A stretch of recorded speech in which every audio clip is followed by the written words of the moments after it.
Grabando, ¿todo bien? Desasosiego FM. Ok, buenas tardes a nosotros y a el alma que esté escuchando esto. Pues, ¿qué te parece si empezamos un poco como la recopilación de la semana? ¿Alguna cosa que te haya pasado como para ir rompiendo el hielo y poniendo las bases? Pues lo más significativo que me pasó esta semana fue que me puse por fin la vacuna del dengue. Para quien no sepa, yo vivía en un constante miedo porque me piqué un mosquito. Qué mala manera de irse, ¿no? Sí, que Me terminé picó el con mi mosquito. vida porque cuando me dio dengue una vez cuando yo estaba en Puerto Escondido en épocas de COVID, entonces nunca supe si era dengue o COVID o si era dengue porque los síntomas eran muy parecidos, pero la verdad es que está 80,000 veces peor el dengue. Sí, fue un dolor de ¿Cuáles cabeza. los síntomas del dengue? Como si fueras al gym a hacer Okay. 80 horas y te duele todo el Cuerpo cortado. cuerpo cortadísimo, la cabeza, atrás de los ojos, no te puedes mover, no me daba hambre, no podía comer, lo único Qué horrible, ¿no? o sea, solamente tomaba agua de coco. Sí, como un COVID feo, horrible. Sí, agua de coco 3 días, por eso sí, 3 días y ya. Fueron 3 días horribles, al cuarto día estaba perfecto. Pero nunca supe, no sabía si me había dado dengue o no, hasta hace poco, que algún amigo o amiga de mi mamá estaba internada por dengue y porque había una epidemia en Querétaro y entonces empecé a paniquearme y fue cuando fui a hacerme la prueba de anticuerpos para ver si había tenido dengue y resultó que sí, salió positivo. Y Entonces, luego supiste que era de esa vez. Siempre lo sospechaste, pero nunca lo 100%, comprobaste. lo confirmé y entonces empecé mi aventura por buscar la vacuna. Dale. La ¿Qué tan conseguí. difícil es encontrar la vacuna Es del muy dengue? difícil. O sea, muy difícil. Como mi hermano es el que está metido ahí en la medicina, pues justamente en el departamento de infectología, entonces con uno de los doctores ahí del hospital la puedo conseguir. Y son 3 dosis, ya me puse la primera dosis, pero me bajó las defensas y me enfermé de gripa o algo así. Pero ya voy saliendo. Por si me escuchan un poco ronco, mocoso, ya estoy saliendo. Y ya, antidengue de por vida. Antidengue, por fin. Qué horrible la irte por una picadura de mosquito, aunque pues sí se habla mucho, ¿no? Que es un animal que transmite enfermedades a lo loco y que hay más muertes de mosquito que de cualquier otro animal. Pero sí, qué cabrón, güey. Top 3 cosas por las que menos me gustaría morirme, güey. Es lo menos Dengue, poético del mundo. por ver el eclipse cuando no lo tenías que ver. ¿Qué será la segunda? La tercera, güey. Por no poner... Porque tú, cuando estés cambiando la llanta del carro, güey, se te caiga y te caiga encima, güey. No, Top 3. Pues sí, ¿y tú, tu semana? ¿Cómo va? Tuve una experiencia introspectiva. Esta semana he estado viviendo solo en mi departamento. Y aunque de repente puedo ir a la oficina presencial, la mayoría del tiempo estoy aquí en home office. Y ha estado muy chido. Me ha gustado como esta introspección de conocerme a mí, de todo lo que nadie va a mover, absolutamente nada, que yo no mueva, ¿no? Pues soy la única persona aquí. Y hace poco estaba platicando con un amigo, con el que ahorita estamos haciendo ronda al jiu-jitsu. Y ese güey me contaba que él lleva viviendo solo 15 años en una casa. Y lo primero que le preguntaba era si no tenía este pedo de sentirse solo o como de que necesitar personas. Y ese güey muy chido me contaba que pues esto, que es como meditar, pero a largo plazo. Que él lo está viendo como de introspección y que le encanta vivir solo, que tiene su perro, entonces tampoco está tan solo. Pero un poquito así, esa fue la nueva visión que yo tomé de, órale. Sí. Entonces no estoy viviendo aquí como un poco de que tratando de estar viendo la tele todo el tiempo, tratar de estar distraído. Como que quiero aprovechar y sentir este momento en el presente que estoy solo porque, pues, quién sabe, güey. O sea, chance me caso y deje de vivir solo toda mi vida. Entonces sí. Esta es la de las pocas etapas que viviré solo o quién sabe, güey. Chance sí. muera solo, viviendo solo y desde... Todos nos va a llevar la chica. ¿Tú viviste solo algún tiempo? En Mérida, sí, 3 meses. ¿Y cómo fue vivir solo? La verdad como que fue... No me di cuenta, pero poco a poco me estaba convirtiendo en una señora. Ok. como que ya era demasiado cuidadoso con a la hora de lavar mi ropa, que cada traste que usaba lo lavaba inmediatamente, de si venía un invitado luego limpiaba todo, y de repente empezó a vivir con un roomie y me dijo, güey, qué pedo, estás volviéndome loco. Y yo, ya sé, güey, no me había dado cuenta hasta que empezaste tú a vivir conmigo, pero sí, cuando estás solo, te metes tanto en tus rutinas que luego dices, güey, por eso el ser humano necesita gente, porque si no te metes en tu propio mundo. Yo creo que cuando tienes a una persona al lado que está viviendo contigo, tienes que tener cierta flexibilidad de, órale, no puedo tener un control de todo, porque pues eso estaría bien crazy, que quieras controlar todo lo que hace la persona, cuándo se duerme, cuándo se baña, cuándo mete su ropa a lavar, qué platos lava, cuándo cocina. Entonces, pues esa flexibilidad que tú viviendo solo no la necesitas controlar, güey. Tienes total control de todo, como hablábamos. Eso definitivamente en mi semana fue, yo creo que lo que más he aprendido, y me gusta mucho vivir solo. ¿Podría hacerlo por mucho tiempo? No sé. La neta sí me gusta mucho estar con gente. Si pudiera llegar a nivelarlo, no tendría pedo, ¿sabes? Ah, wow. Pero justo conectando esto un poco con lo que traía a la mesa para hablar el día de hoy, es que también ahorita viviendo solo, y me ha pasado, puedo consumir muchas más historias de lo normal. He visto más películas, he visto más series, he leído más. Como que ya tengo estructurado, güey. En la tarde voy a ver una peli, ya en la nochecita voy a ver una serie, y en la noche antes de dormir voy a leer. Entonces pues me he podido zumbar varias historias. ¿Y qué ha sido de la semana? ¿Qué ha sido la historia que te ha conmovido más? La vez pasada que grabamos, platiqué de esta novela de Juan Villoro. Villoro, como quieran. y la otra vez me tocó una historia muy buena, la cual hablaba del lenguaje y cómo, pues, todo este pedo de cómo el nosotros ser educados viene un poco de como de la conquista.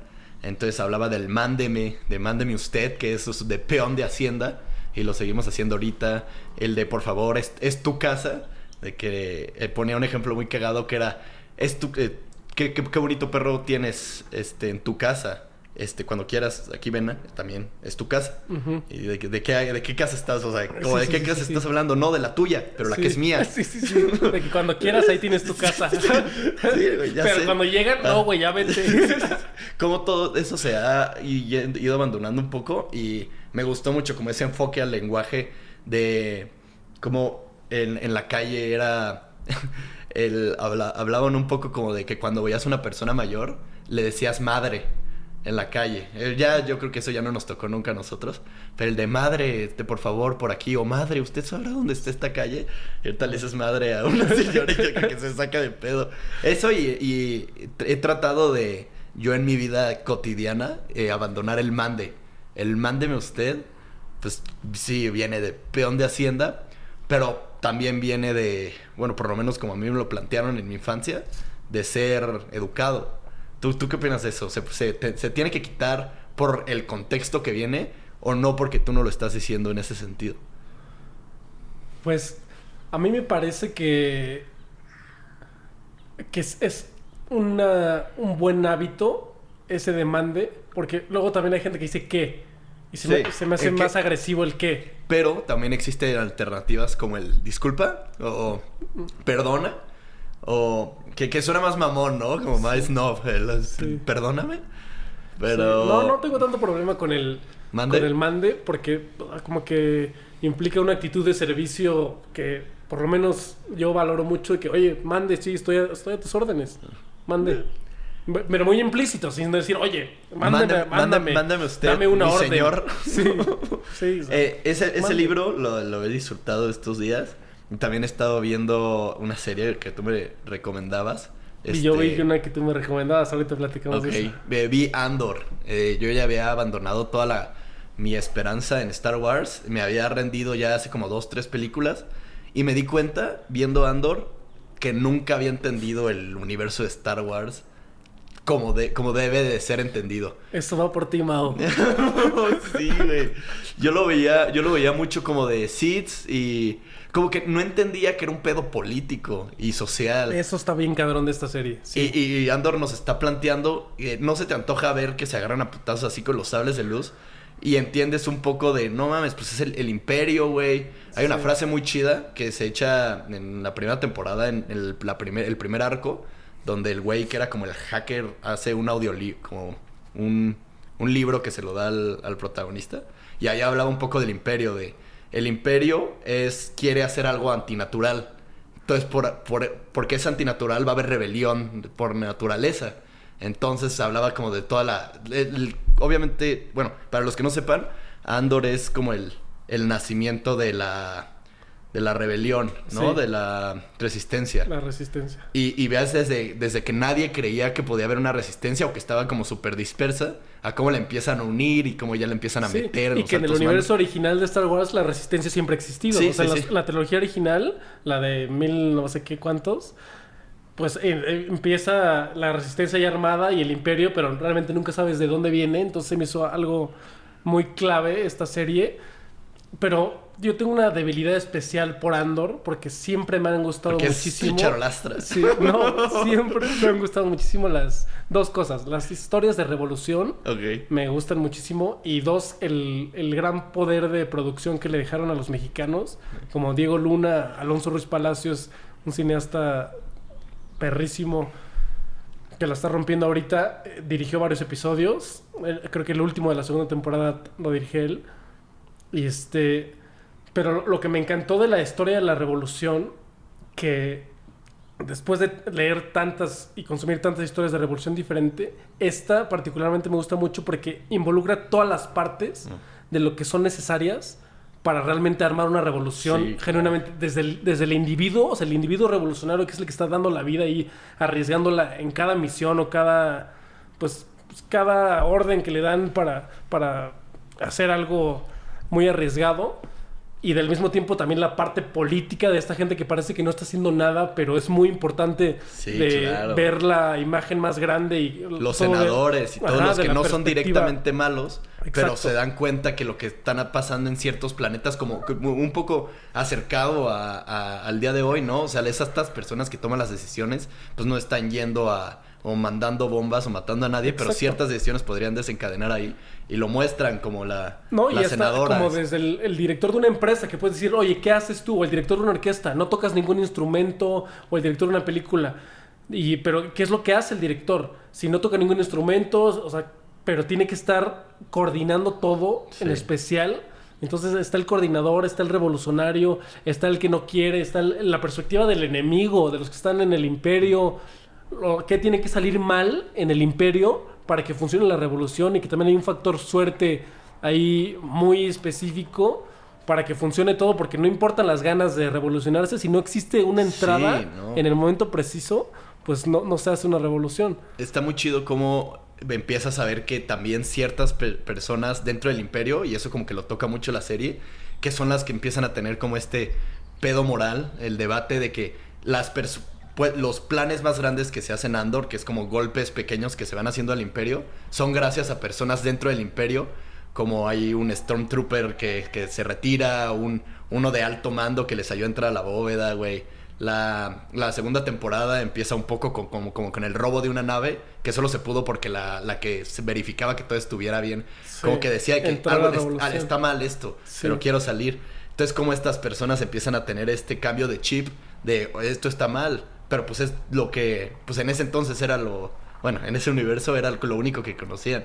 No, me encanta el enfoque que tiene. Sí, no, y lo más sorprendente es que eso es algo que viene de Disney. Ujú. Que ahorita Disney, que está podrido en lo políticamente correcto, y una película así, que se atreve a tanto, hay escenas súper fuertes, No hasta mames. una violación. Ay, sí, eso. Y que venga esto de Disney, o sea, yo no lo puedo creer. Como que- Pedos de drogas, esta escena de violación, tocan temas que yo decía que, ay, madres, o sea, se fueron con todo, ¿no? Ya no es esta serie que está hecha como con la receta más fácil del mundo para que le medio guste a todos los niños y para que los señores panzones se quejen, güey. O sea, me pareció muy, muy chido lo que se está haciendo en esa serie. Me encantó, güey.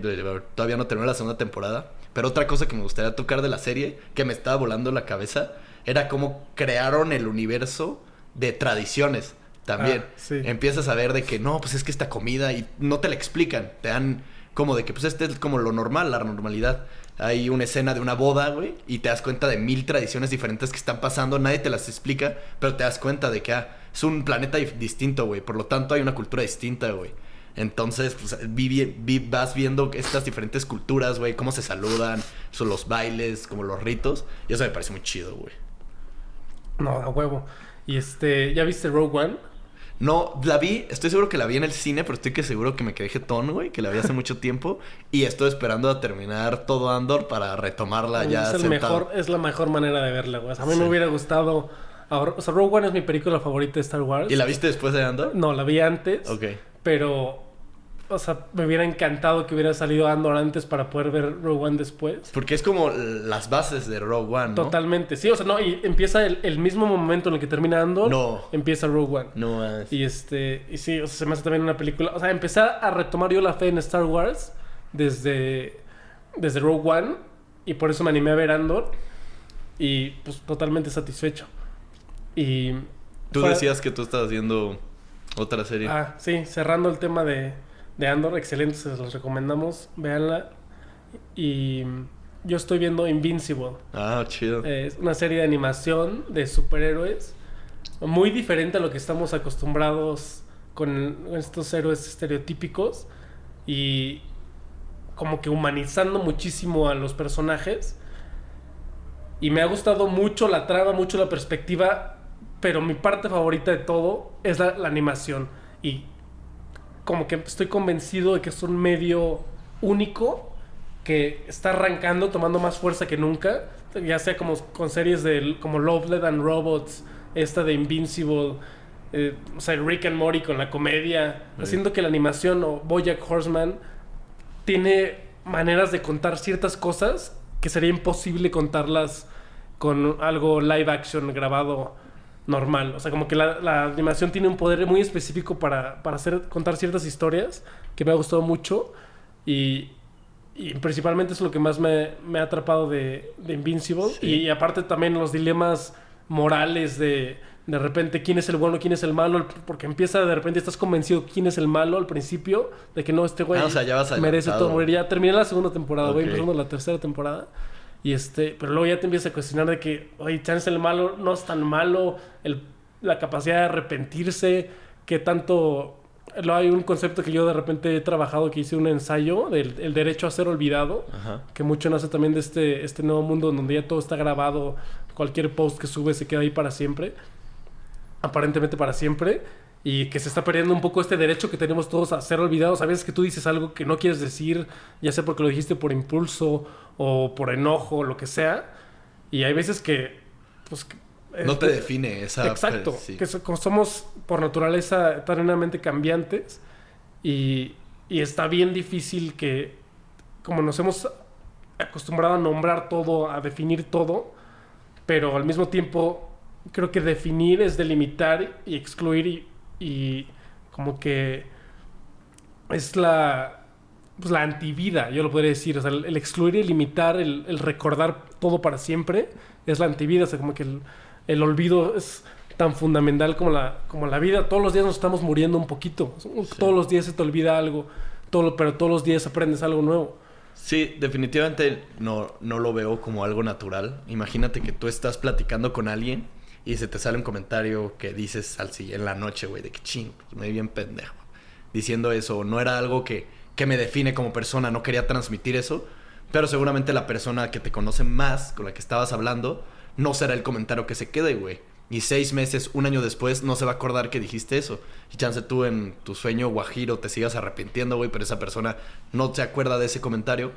Y ahora vivimos en un mundo en el que ese comentario lo dijiste y se grabó o se queda en alguna red social o en cualquier lado. Existe la funación, fune. Entonces ahora cualquier persona va a ver ese comentario y automáticamente tú eres ese comentario. Tú ya no dejas de ser Exacto. tú y tú te conviertes en ese comentario.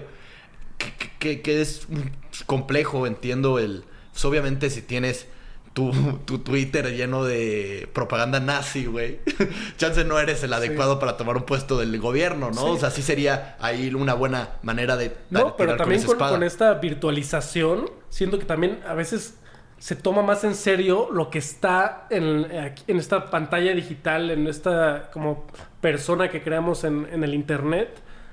Y a veces que la gente le da ya más valor a eso que a la persona real del mundo de carne y hueso que dice cosas y no las quiere decir. Pero también yo estaba reflexionando esta semana, y ahorita me recordaste, en cualquier relación, construcción de relación de amigos, de pareja, de familia, de papá, hermano, lo que sea.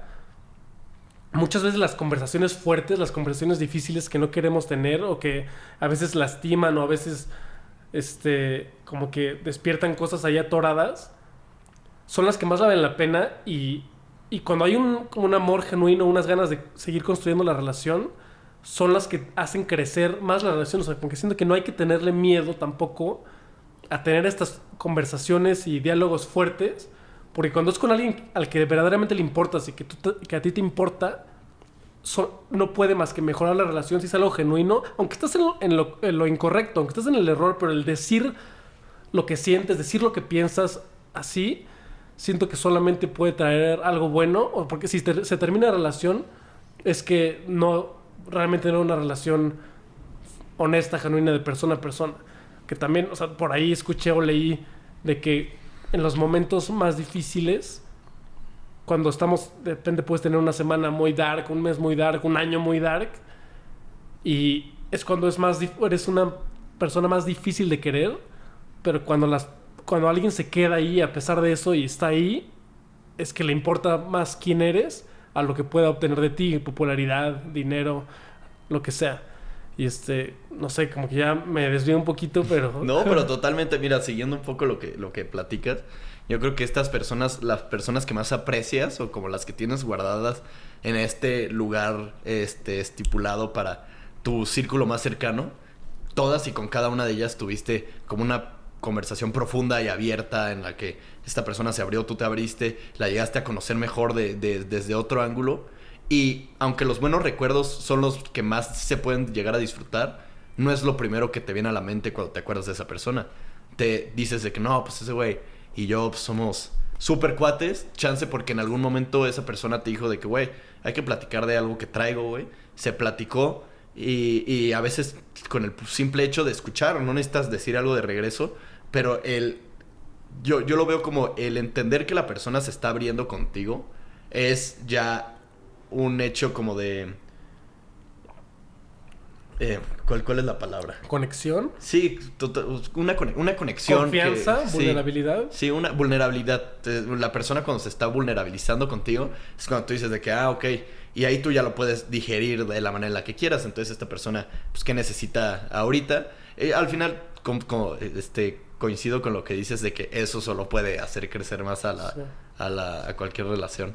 Sí, no, y me está ahorita inevitablemente pensando en la relación de nosotros como amigos, cómo vivimos prácticamente 2 años siendo conocidos, Ajá. platicando de trivialidades y saludándonos a toda madre y todo, pero pasando desapercibidos, y no fue hasta que en la Airosa nos pusimos a platicar de cosas serias que nos importan desde nuestro futuro, nuestras ideas, lo que sea, que realmente como que nos hicimos mucho más cercanos. Y pues a partir de ahí, pues ya... Sí, totalmente. Todos tenemos esta máscara social para entrar a cualquier círculo, para estar todo el tiempo, porque también qué hueva estar en todos lados de, güey, me acaba de pasar esto, qué pedo, no te conozco, güey, hazte para allá. Sí.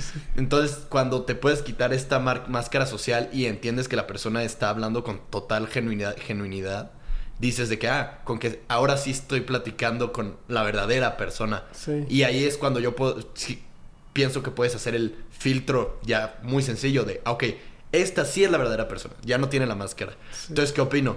No, pues sí es una persona con la que quisiera platicar, güey. Y así ya es como el final del examen, como de que el último check que tienes que hacer, ya ahí en ese momento. Porque cuando vuelvan a hablar de algo como íntimo o algo así, ya es una cara que conoces, ¿no? O sea, bueno, así yo lo he visto.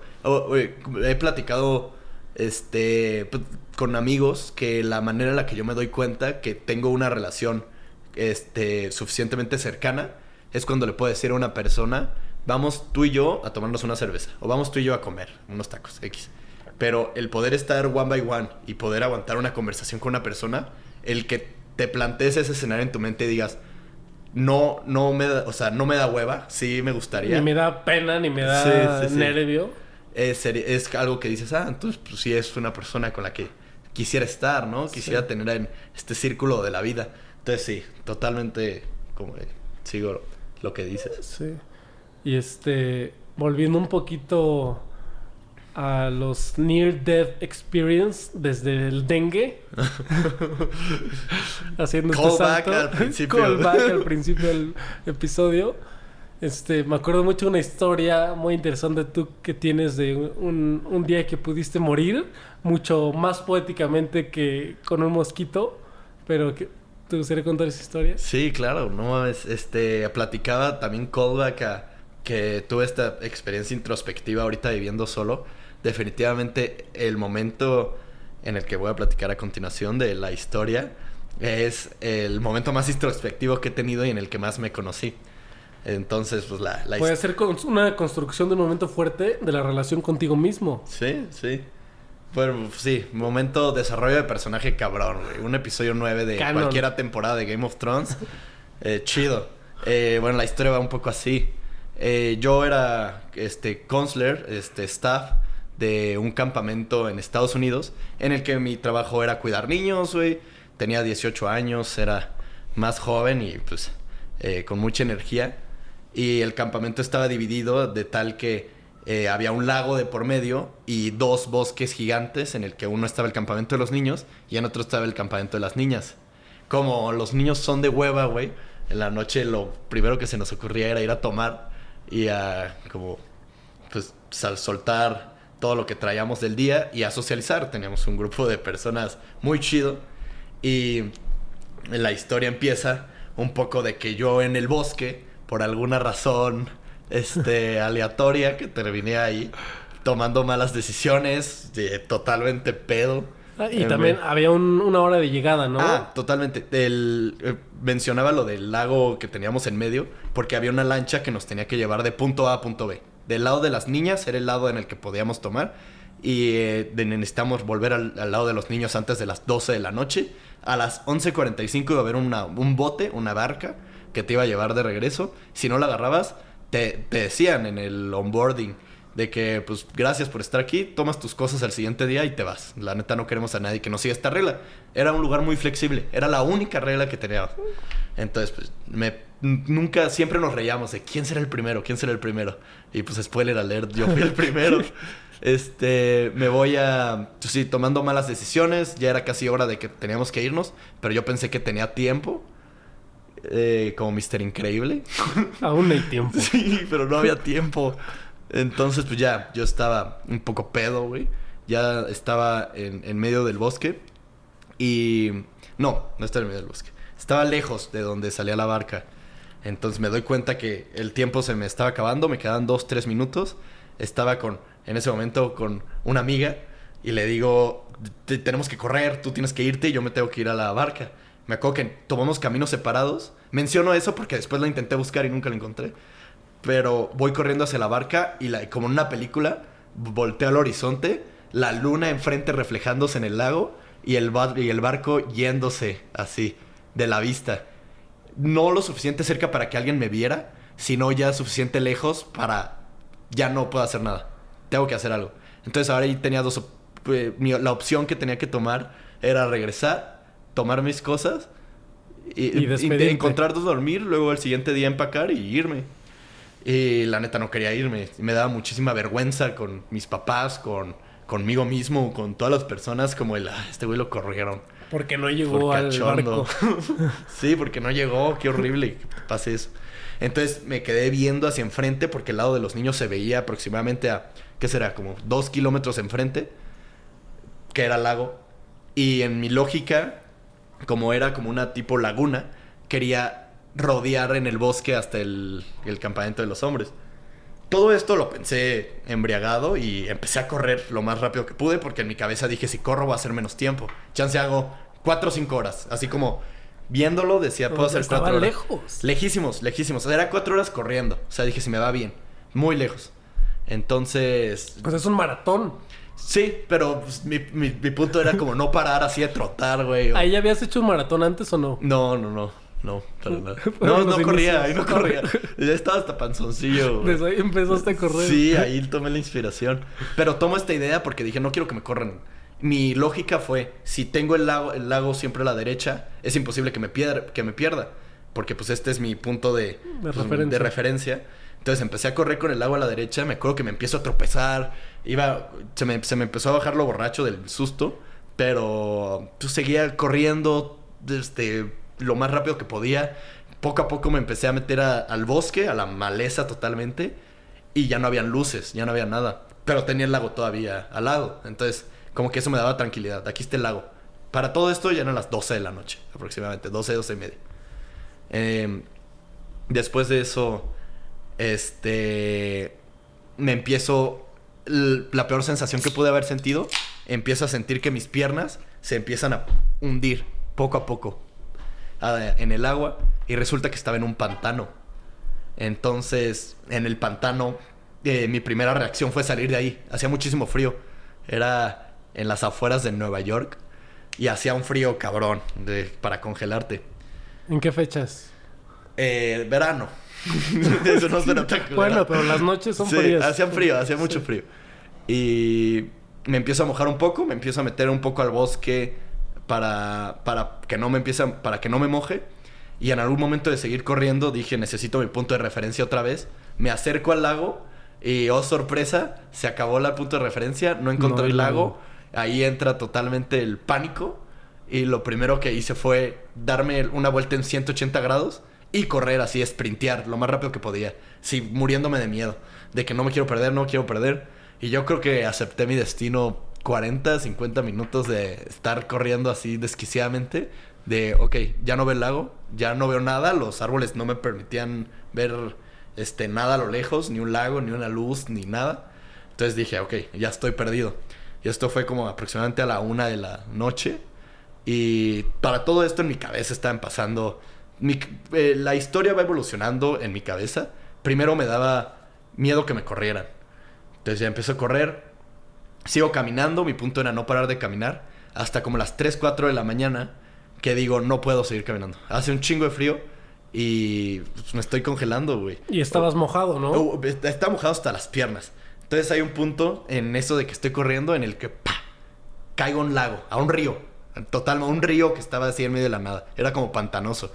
Me caigo, güey. Tengo el agua como hasta mis hombros. Y en ese momento sí, como que dije de que madres, güey. Ahora estoy mojado. Y en un río. Y en medio del bosque. Y tenía una mochilita donde tenía mi celular y mi cartera. Y la mantenía arriba para que no se mojara. Pero ahí mi mentalidad siempre fue... No puedes moverte a otro... O sea, ve derecho. No tomes otro camino, ve derecho. Según yo, quería ir hacia la luna. Porque eso me hacía sentido, güey. Entonces, con el Principito, güey, dije de que para allá, para la luna, por lo menos para tener algo que me guíe. O sea, estaba buscando cualquier excusa para tener una dirección. Y la dirección era la luna. Y ya hubo un momento en que la luna se fue por otro lado y ya no tuvo sentido nada de lo que estaba haciendo. Pero diría el filósofo por excelencia, Winnie Pooh. It's very easy to lose your way in a foggy day. No mames, lo perdí, pero muchísimo. Para este momento estoy totalmente perdido. Estoy totalmente empapado. Me acuerdo que me subo a un tronco. Me pongo en esta posición fetal. Y empiezo a pensar de que ya no me da miedo que me corran, güey. Ahora me da miedo... que me termine muriendo, güey. Que me termine muriendo de hipotermia. Que algo... Un animal. Un animal. En ese momento todavía no había pensado en los animales. Eso fue hasta después. Llego al tronco y como Bear Grylls me empiezo a quitar la ropa porque fue lo único que se me ocurrió. Hacía muchísimo frío y la empiezo a exprimir. Entonces hubo un momento en el que de esa foto pagaría todo lo que he ganado hasta ahorita. Que no es mucho, pero lo pagaría para poder ver esa foto de yo encuerado en el bosque, güey. Exprimiendo mi ropa para que se secara y no se... ¿Encuerado full? No, con calzones. Pero pues ahora sí daba igual, me lo pude haber quitado. Valió madres. Pero sí. Estaba mejor. Sí. Y Y ya me vuelvo a poner mi ropa, seguía igual de mojada, igual de húmeda. Y me quedo encima del tronco y lo primero que pensé fue, aquí amanece temprano. Entonces voy a intentar de que no moverme un rato. Ahorita viéndolo en retrospectiva es mala idea. Se supone que cuando tienes frío, el punto es moverte, ¿no? Para que tu cuerpo no entre en hipotermia, en frío. Pero bueno, me dejé de moverme y empecé a escuchar, te lo juro por mi vida, este sonido. ¿Y ese qué animal es? ¿Un caribú? Yo creo que era un alce o algún tipo de venado mutante que estaba por ahí, porque no era un venado, obviamente, y era una zona de alces. ¿Cómo se llaman? O bufo. No. Caribú, sí, alce. Estos como venados camellos que tienen sí, como sí. megacuernos. Imagínate, o sea, totalmente perdido, totalmente mojado, totalmente asustado. Ya he pensado que me iba a morir. Sale el sol y digo de que bueno, pues tengo que seguir caminando. Me intentaba meter a las zonas que no tenían árboles, porque en mi lógica iba a llegar un helicóptero que me iba a salvar. O sea, ya iban a traer un helicóptero. Y pues no, para no hacer la historia más larga, sigo corriendo de 5:08 de la mañana. Para todo esto suena así como muy valiente. Está grite y grite de que ayuda, ayuda. Trataba como de encontrar a alguien que me ayudara. En todos los idiomas que sabía, es decir, español e inglés. Y no, al final, a las 8:30 de la mañana me encuentro a 3 güeyes que estaban corriendo, como haciendo su trotada de la mañana. En un lugar que estaba bien bonito, ¿no? Pues qué chido que se estaban corriendo. Pero ellos se encontraron a un güey todo mojado, güey, que parecía como la mezcla de un vagabundo y un sireno. Encuerado. Sí. No, ya tenía ropa para eso. Y les expliqué de que me había perdido quién sé qué, que me llevaran. Los seguí y troté con ellos, yo creo que media hora. Okay. Y llegué a donde estaban todos. O sea, media hora. Estaba media hora de todos. Seguramente me movía en círculos. No tengo idea. No tiene sentido porque me moví horas en la noche. Pero al final llego. En mi mente era nadie se dio cuenta. Voy a llegar y pues qué. Voy a decirles de que por cierto andaba perdido. Entro. Carritos de golf infinitos. Gente infinita me ve. Había un grupo de niñas que me estaba buscando. Y se sueltan a llorar. Y ya después me explicaban que pensaban ya todos que estaba muerto, que era muy común que en ese campamento te fueras nadando para tratar de escaparte de esa situación. Y definitivamente miedo total. Introspección muchísima porque conocí mi cuerpo, cómo reaccionaría en el miedo. Entendí cómo las personas pueden llegar a rendirse. O sea, porque ese sentimiento pasó por mi cabeza el, güey, ¿ya para qué? O sea, me voy a quedar aquí y que alguien llegue. Alguien tiene que llegar. ¿En algún momento llegaste a considerar la muerte? Sí, o sea, de que me pude haber muerto. Creo que ahí no, después viéndolo. Como que ahí sí pensaba, me voy a salir de esta. O sea, voy a salir, no sé cómo, pero voy a salir. O sea, nunca, ya después como viéndolo de que, güey, si me hubieran movido mal o me hubieran dejado o no hubiera encontrado a nadie, ¿cuántos días pude haber estado? Pero estando ahí nunca dijiste, no, aquí quedé. No creo. O sea, estoy tratando de acordarme. Me acuerdo que no, como que trataba de llorar, pero no podía. Entonces, bueno, más bien no quería. Como que sentía que en el momento en el que llorara o me quebrara, era como game over. Sí. Entonces era de que, a ver, fuerte, te tienes que seguir. Como instinto súper primitivo, instinto de supervivencia. Tengo que salir de aquí. ¿Qué puedo hacer? Es gritar y es acercarme a la luna, güey, que no tenía sentido. Y otra cosa, o sea, ya, encuentro a las niñas, me ven, me dicen que pensaron que murió. Llego, al final no me corrieron de ese campamento. Porque, verga, pues porque casi se les muere uno de sus counselors. Y me quedé como el güey con la saya más épica de todo ese campamento, de sobrevivir toda la noche en el bosque. Y 2 cosas antes de terminar, como muy, muy cabronas que pasaron. La primera, una bonita, es que en la mañana, a las 6 de la mañana, vi una familia de venados enfrente de mí. Entonces yo creo que es lo más cercano que he estado a ver un animal silvestre en su estado natural. O sea, no es lo mismo estar en la carretera y ver que se te cruza un venado, que se te cruce algo, a estar en medio del bosque y ver un animal pacífico así jangueando y volteándote a ver y así como cuando tú lo ves en la calle, ¿qué haces aquí? Él te voltea a ver como de ¿qué haces? Ahora tú, ¿qué haces aquí? O sea, ¿qué haces en mi calle? Eso pues, también me pegó mucho. Y voy a hacer un ¿cómo se dice? Separador, porque voy a regresar a eso con una historia que yo tengo. Ok, ahí se retoma. Sí. La última fue hubo un momento en el que yo creo que por cansancio, después de esto me diagnosticaron hipotermia así como muy básica y dormí como 2 días, güey. O sea, estaba agotado. Pero algo que pasó que no pude como que no pude encontrar una explicación es que en algún punto de la noche y en la mañana empiezo a alucinar, pero no visualmente, sino auditivamente. Y yo escuchaba el sonido del barco que me acababa de dejar al lado. Y al primero lo escuché y iba corriendo hacia el sonido. Así corriendo. Y corría y no llegaba a ningún lado. Y lo seguía escuchando ahora en otro lado. No sabía bien de dónde venía el sonido. Y como que me senté a pensar de que ¿qué haría un barco a las 3, 4 de la mañana dando vueltas? No estoy cerca. O sea, lo creé en mi imaginación. Y cuando como que ya habiendo aceptado eso y volví a escuchar, ya no se escuchaba nada. Entonces estaba alucinando. ¿Te diste cuenta que estabas alucinando? Sí, locura total, pero sí, esa fue la historia, sí, de supervivencia que tengo y me ayudó a crecer, pero también fueron varias, o sea, decisiones muy tontas que tomé. No, y lo importante es que estás aquí para contarla y es lo que hace a una historia una buena historia en lugar de que fuera una tragedia de la que ya nadie quisiera hablar. Al final, actualmente en ese campamento la cuentan riéndose, como, ay, no sean como este güey. Yo cambié las reglas de ese lugar, ahora ya no te corren si no alcanzas el barco. Te dicen que le marques a alguien y van por ti. Porque pues sí, entienden. Lo primero que yo hice cuando llegué con mi jefe fue decirle, perdón, traté de hacer lo mejor posible para que no me corriera. Sí. O sea, pensé que era lo correcto lo que estaba haciendo. No fue maldad, no fue como travesura. Sí. Fue genuinamente mi intención de arreglar algo que había hecho mal. Y como que me vio, yo creo que le di tanta pena que me dijo, no te apures, güey. Y me dio el día libre ese día del trabajo. ¿Cómo ganar un día libre? Tutorial, sale mal. No, pero bueno, tú hacías el corchete un poco en la parte de alucinación que tuve. No.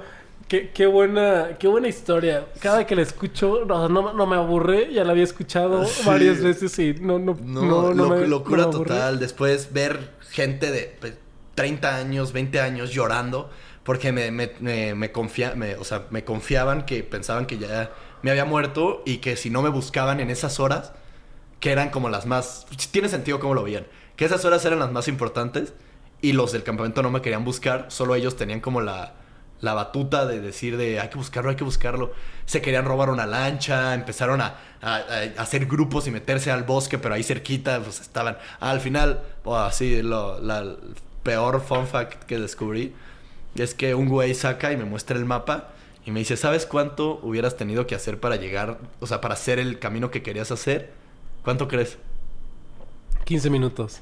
No mames, el camino que tenía que hacer lo hubiera hecho si hubiera seguido un camino bien y una persona que me estuviera guiando en aproximadamente 2 días.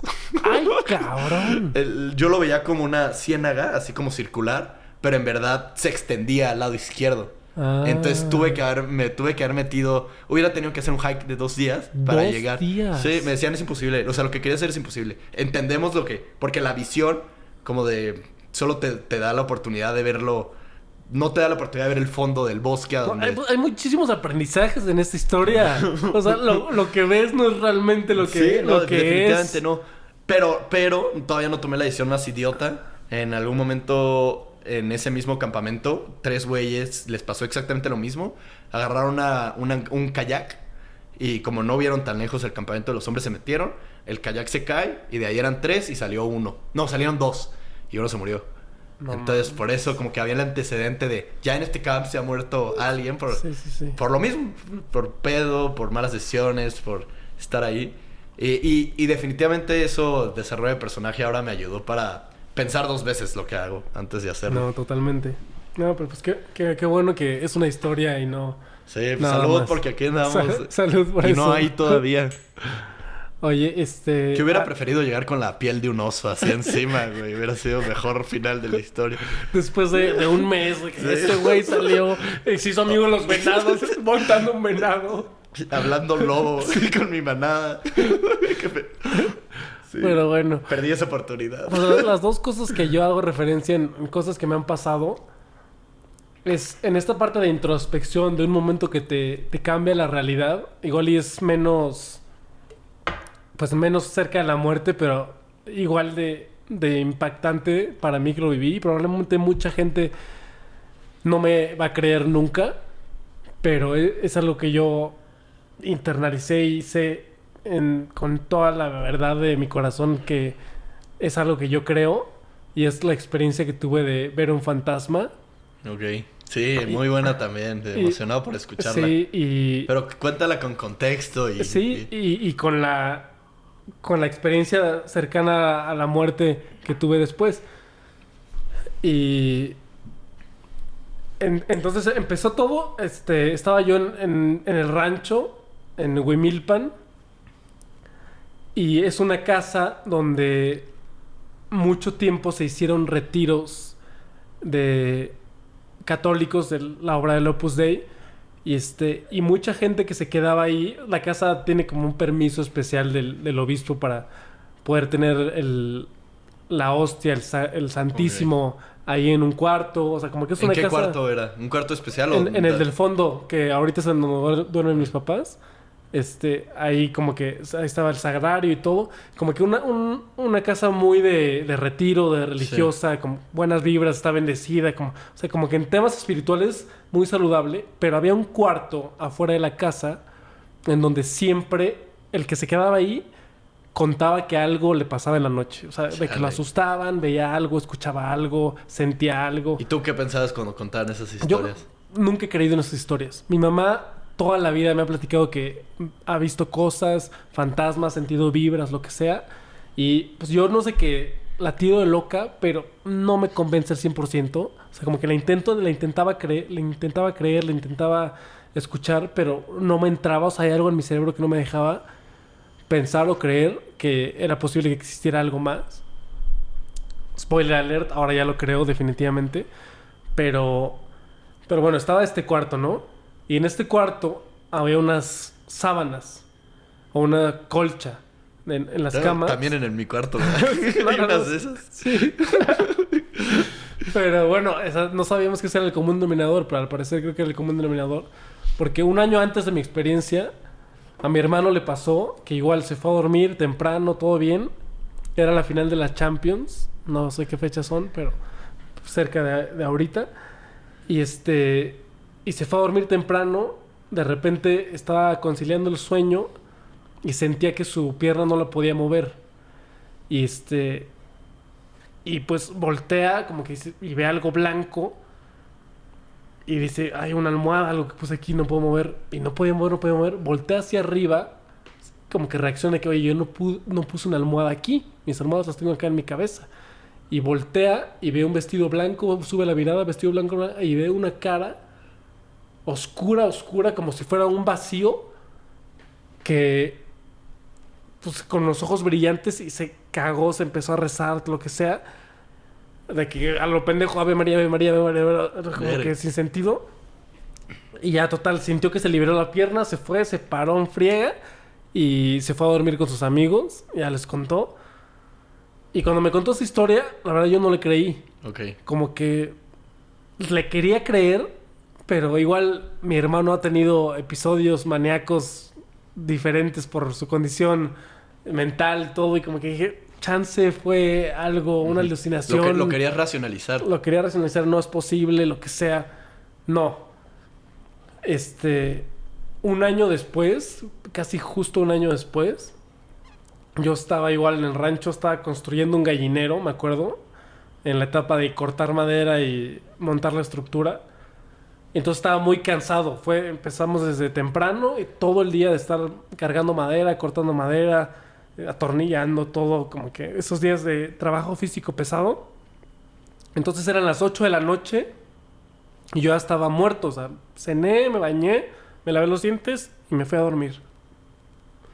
Y siempre me llevo yo un vaso de agua antes de dormir porque sé que en la noche me da sed.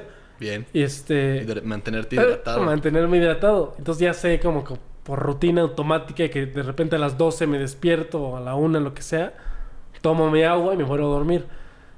Y entonces estaba justamente en esta etapa, 12, 1 de la mañana, no me acuerdo qué hora era exactamente, pero estoy tomando agua y veo como que de reojo que en mi cuarto se está moviendo como una cortina, así con el viento, muy pacífico. Y estoy así tomando agua, viendo la cortina.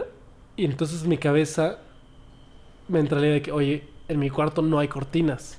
Madres. O sea, había unas persianas, pero no hay cortinas que se muevan. Y está cerrada la ventana, no hay viento. Entonces como que me entra este clic, volteo y veo el vestido que me había contado mi hermano flotando en la esquina de mi cuarto, arriba de mi ropa sucia. Y la cara, bueno, no había cara, había como una oscuridad profunda, como si fuera un hoyo negro pequeñito, donde tendría que ir la cara, y dos lucecitas en donde tendrían que ir los ojos.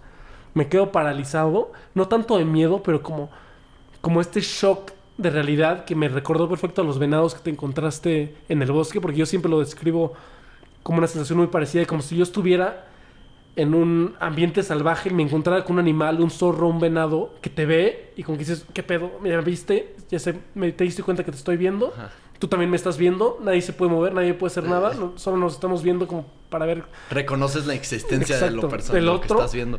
Y me tallé los ojos, todo, me pegué en la cara, asegurándome que estaba despierto, que no estaba alucinando. Estaba ahí el vestido un poco translúcido, transparente, moviéndose con viento adentro del cuarto. Y cuando estaba todo cerrado, no había viento en el cuarto. Entonces empiezo a mover la mano muy lento, como que un poco con miedo, para prender la luz. Y en el momento que prendo la luz, desaparece. Madres. Todavía muy valiente de mi parte, apago la luz para ver si volvía a aparecer, a ver si era como una ilusión óptica, lo que sea. Apago no la luz está. y ya no estaba. Y que cuando ves esto, pues totalmente, pues qué será, paranormal, ¿no? Porque que paranormal es algo que no es normal. Esto que tú sabías que no debía estar ahí, ¿sentiste miedo, así terror, ganas de gritar? ¿O cuál fue la primera reacción? El miedo vino después. Ya Y después entonces, que... en ese momento, ¿qué fue? Como, ¿crees que entraste como en un estado un poquito como de que shock? sí estaba yo, siempre he sido muy, muy observador, muy curioso por el mundo. Entonces en ese momento como que detonó esta curiosidad, fascinación por el mundo. Y estaba yo como en este shock de encanto de que, güey, sí existen los fantasmas, sí existe algo No más. puede ser. O sea, esto cambió mi vida porque ahora ya estoy seguro que hay algo más, un mundo que no entiendo, que no tengo ni idea de qué pedo, por qué pasa, cómo funciona, pero estoy convencido ya que hay algo más, un mundo espiritual, o sea, que igual y el alma es real, no sé si sea un espíritu perdido, si sea otro tipo de criatura, no sé, Pero lo viste. pero lo vi, o sea, lo sentí, vi cuando se fue, cuando desapareció, mi hermano vio lo mismo. Totalmente hizo sentido todo lo que mi mamá ha visto toda su vida, lo que otra gente me ha platicado, lo de que pasaba ahí con los padres. Y bueno, el factor en común, que es que cuando mi hermano lo vio y cuando yo lo vi, teníamos en nuestra cama las sábanas del cuarto donde pasaban ¿Y qué hicieron con esas las sábanas? cosas. No, las tiramos. ¿Las tiraron? Sí. No sé mi mamá dónde las puso, pero ya no están... Uy, imagínate que algún día abres un closet y ahí están las sábanas, no tocar. No. Qué locura, porque empatizo mucho con lo que tú dices de tu hermano, una de las personas que pues, más amas en el mundo, güey, que te dice algo y sabes, esta persona no tiene por qué mentirme, ¿sabes? Ujú. O sea, sé que me está diciendo A la mi verdad. mamá, güey, déjate pero, mi hermano. tu hermano y tu mamá, los dos. Lo intentas racionalizar, darle pues un poco de sentido. Y tú ahorita contándome esto, pues como que me pasa igual, de que obviamente te creo, o sea, sé que no estás mintiendo, pero mi primer método de defensa es, ¿nunca te pasó eso al siguiente día de decir, a ver, qué pudo haber sido fuera de eso o fue un automático, me entrego a esto? Fue una total credibilidad en mí. O sea, como que sí es algo de los momentos que no cabe duda de lo que vi. Porque estaba completamente sobrio, descansado, ya no tenía la pesadez del trabajo del día. O sea, ya había dormido varias horas. Entonces, ya había despertado, estaba tomando agua. O sea, como que estaba un poquito consciente cuando agarré la onda. O sea, no fue de que estaba dormido, despertando. Todo, o sea, porque intenté meter de que 1000 excusas, pero... todo No se me llevaba pudieron, aquí, no güey. tenían Estaba sentido. perfectamente consciente. Me tallé los ojos. Tenía más sentido el pensé, sinsentido. Exacto. Y no me quedó otra más que creerle a mis sentidos. Y ahora vives, pero de repente si alguien cuenta una historia así, tú automáticamente dices, podría ser. O sea, Sí. ya no es automáticamente el no, bro, pero no Sí. crees que estabas más Sí, hincado. no, ya lo recibo con mucho más facilidad todo eso. Y Y lo chistoso es que, bueno, le platiqué a la señora que nos ayuda ahí en la casa, que ha vivido toda su vida en ese rancho, ha estado encargada de ese rancho toda su vida.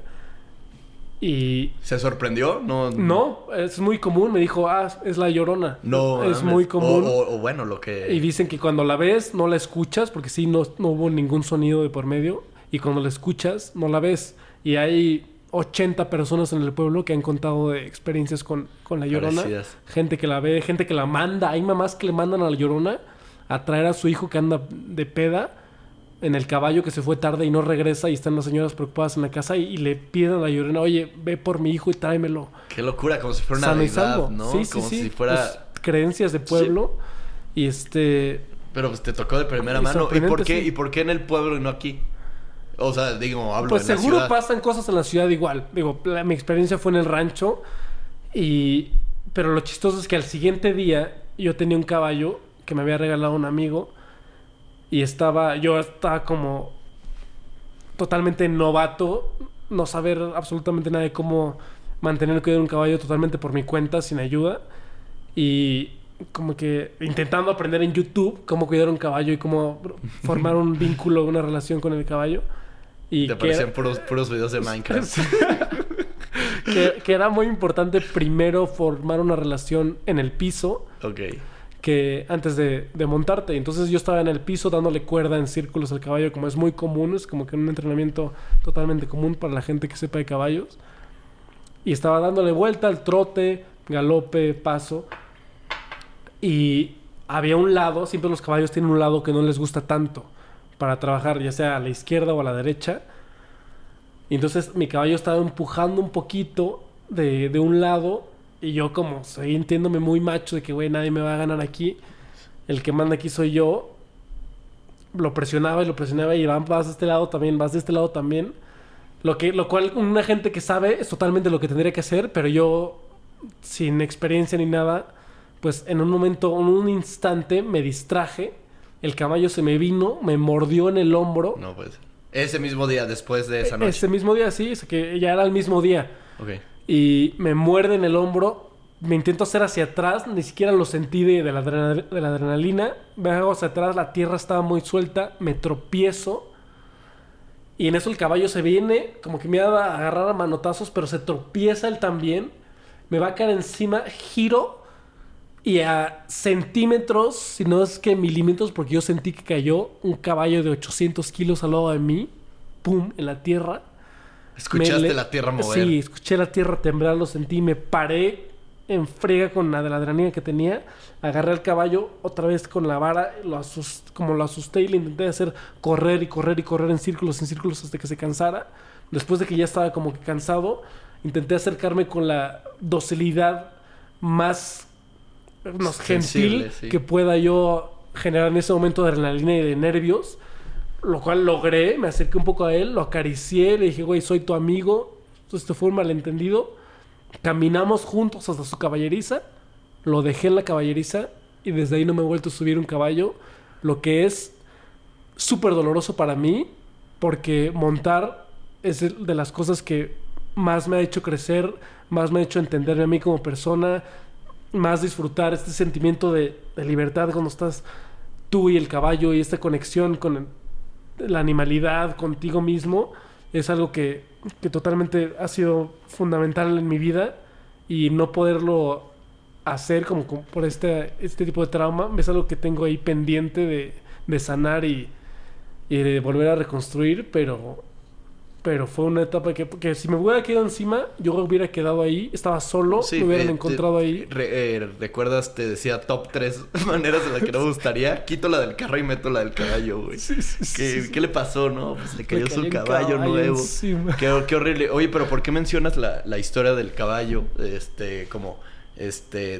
Después dándole continuidad a esa historia. ¿Viste alguna tu relación o sentiste Pues porque la señora me dijo que normalmente estas apariciones están relacionadas a algo, como que igual fue como un aviso de que hay algo que va a pasar o hay algo que no está bien en ti que genera como esta discordancia en la sintonía de la realidad. Y como cuando sueñas que se te caen los dientes. Exacto, como que me tenía que caer un 20 para cambiar mi vida o repensar mi vida y tomar así una decisión.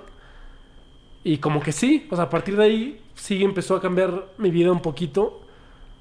Después de ahí, o sea, empecé a correr con esta necesidad de hacer algo y no poder montar lo que sea, tomar disciplina y control de mi mente. Empecé a correr, corrí el medio maratón después. A partir de ahí, buenas decisión tras buenas decisión. Pero sí fue como un parteaguas también, así como tu experiencia de... Sí, no, del 100%. Tú dándole como esto de cómo a mí me tomó ahora, o sea, qué cambió para ti ahora. Yo creo que desde ahí me volví bien loco de la hora. Ya no puedo llegar tarde a ningún lado. Y ahorita que lo estaba platicando, digo, podría estar relacionado. O sea, ahora la puntualidad para mí es una cosa muy especial y muy obsesiva que pudo haber nacido de ahí, ¿no? Pues chance viene desde antes. Mis jefes también son obsesivos en ese sentido. Pero se fortaleció seguramente. Y tú, pues a partir de ahí, y relacionarlo también está súper interesante que pudo haber sido... Mira, ya sí estamos hablando de pues, este segundo mundo. Pudo haber sido como un mensaje, ¿no? Como, Sí. Imagínate de que tú un aviso de, güey, algo te podría pasar, chance, hoy te podrías haber muerto. O sea, de que si centímetros distintos, o cualquier cosa diferente. Y fue este aviso divino, sobrenatural, como Sí. le queramos llamar, que, güey, ponte pilas porque va a pasar algo, pasa eso, que te caiga el 20, la consecuencia que ya no montas. Pues sí, pues qué duro. Sí, ¿no? Y que a veces vemos muy lejos todas estas cosas que escuchas todo el tiempo que alguien se mató manejando en la carretera o que a alguien lo atropellaron o lo que sea. Pero vemos muy lejos la muerte, como que nunca creemos que nos va a pasar a nosotros hasta que te pasa algo muy cercano y dices, es que así se muere la gente. Sí. Así se muere la gente de repente y qué horrible haberme muerto por un mosquito. Y qué horrible haberte muerto por un caballo. Y qué horrible que me hubiera muerto en el Perdido bosque, en el bosque. borracho. Ya no estaba borracho en ese momento. Suena que estaba muy borracho en todo el tiempo. Yo creo que estaba suficientemente sobrio para haber podido tomar varias decisiones de supervivencia. O sea, no estaba en una manera en la que no podía controlarme a mí mismo. Pero me gusta esa conclusión a la que llegamos de... No queremos irnos de esa forma. Y eso lo que nos ayudó fue para... Ok, ¿qué voy a cambiar en mí? ¿O qué quiero hacer diferente? Sí. ¿O qué no voy a volver a hacer? Sí, Y, porque pues, sí, lo que no te mata te hace más fuerte. Sí, de esas dos historias, pues se queda Sí. eso. Y como siempre cerramos con la frase de tal vez nunca haya tiempo para hacerlo bien, pero siempre hay tiempo para volver a empezar. Desasosiego FM.